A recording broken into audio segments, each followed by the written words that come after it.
el reporte final te guarda entregar como un solo reporte. Sí, entonces, ya ahora a nosotros como gobierno, me se va a tomar decisión grande y dan camino con el tópico de finanzas también adelante. Aruba tiene un momento aquí un desarrollo económico positivo, finanzas positivo, pero millones que botín investir para invertir en el país aquí, tal cual que botín, ¿no?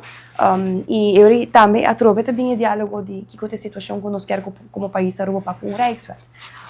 Se nos va que palabra que nos por llegar a je pode capa aqui, significa que Aruba também há milhões de lo qual que te besparen de interesse que nos paga, como por invertir back no país, pero tu escogencia de nós como país Aruba, que o parlamento também decidir. E me te quer que Aruba tem uma necessidade. Se não nos te queda em ciclo que nos está dando, não?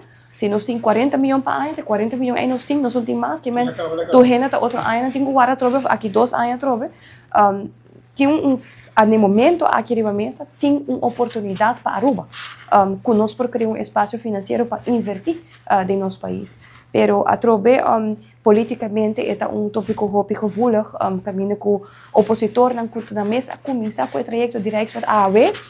De repente não tem par de luna te bisa que sabe no qual que não quer, pero tá na mesa negociar eigenlijk a mim te quer que se nós como país Aruba não tem nada de esconde e nós está transparente e nós está cumpre, nós somos medo de supervisão, nós temos acabado com o CFT desde o ano 2004.